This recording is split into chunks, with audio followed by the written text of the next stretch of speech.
इस वीडियो के अंदर मैं आपके लिए बताऊंगा कि हाई टिकट सेलिंग किस तरीके से की जाती है, कि जो प्रॉपर्टीज बहुत ज़्यादा वैल्यू की होती है, बहुत ज़्यादा कीमत की होती है, कॉस्टली होती है, उनकी सेलिंग किस तरीके से की जाती है, कैसे उनसे डील किया जाता है और आप उसमें से किस तरीके से अप्लाई कर सकते हैं उसको कि डील आपकी भी क्लोज हो जाए। मार्केट में बहुत सारे डीलर्स होते हैं और बहुत सारे एजेंट्स होते हैं और जो कस्टमर होता है उसका कुछ पता नहीं होता कि वो कितने लोगों के पास जा चुका है और कितने उसने टाइम उसमें लगा दिया है। तो इसके लिए अगर वो आपसे ही खरीदे, आपका बहुत ही ज़्यादा स्पेसिफिक एक से अलग होना उनसे बहुत ही ज़्यादा ज़रूरी है।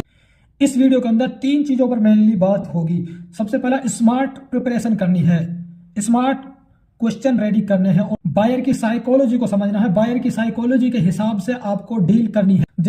बायर के साथ मीटिंग को एक बड़ी घटना के रूप में ले और आपको एक पूरी तैयारी उसके साथ करनी है कि बायर की क्या चिंताएं हैं, क्या बायर की कमजोरी है और आपकी जो प्रॉपर्टी है उसका स्ट्रॉन्ग पॉइंट क्या है। जो प्रॉपर्टी का स्ट्रॉन्ग पॉइंट है वो बायर की नीड से, बायर की चिंता से किस तरीके से मैच खाती है।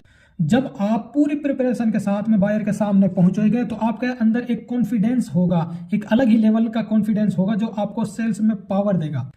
बायर के साथ मीटिंग करते हुए उसके मेन पॉइंट को पहचानो और उससे क्वेश्चन करो कि सर आपकी मेन जरूरत क्या है, आपको समस्या क्या है, यानी कौन सा ऐसी एक वजह है। अगर वो है आपकी क्लियर हो जाए, वो पूरी हो जाए तो आप बाय करना, खरीदना, इस डील को क्लोज करना पसंद करेंगे।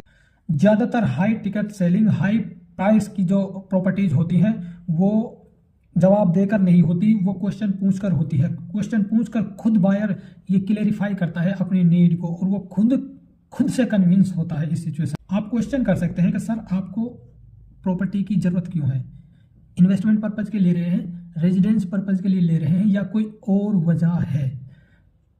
आपको फास्ट रिटर्न चाहिए या सेफ ग्रोथ चाहिए, आपको लोकेशन कैसी चाहिए, कॉमर्शियल एरिया में लेना ज़्यादा पसंद करेंगे या रेजिडेंशियल प्रॉपर्टी लेना आप ज़्यादा पसंद, आपको साइज क्या चाहिए, कितना उसमें फ्रंट चाहिए, कितना उसमें बैक चाहिए, कितना उसका टोटल साइज चाहिए। और लास्ट में उनसे आप पूछ सकते हैं कि सर अब आपके दिमाग में कोई सवाल हो तो आप बेझिझक पूछ सकते हैं और कौन सा ऐसा सवाल है जो अगर आपका क्लियर हो जाए या जो जरूरत आपकी पूरी हो जाए तो आप यहाँ पे डिसीजन ले लें।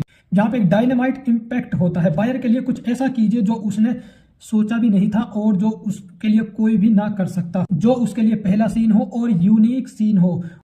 और रियल एस्टेट में डायनामाइट इम्पैक्ट कैसे क्रिएट होते हैं मैं आपको यहाँ पर बता रहा हूँ। ग्राहक 2 वजहों से खरीदता है, या तो उन्हें फायदा दिखे या उन्हें ना खरीदने में नुकसान दिखे। नुकसान का जो डर है उस डर को उसको ट्रिगर करवाना है कि उसको क्या नुकसान हो सकता है और नुकसान होने से उस पर क्या इम्पैक्ट उस चीज़ का आएगा। जब वो उस चीज़ को उसका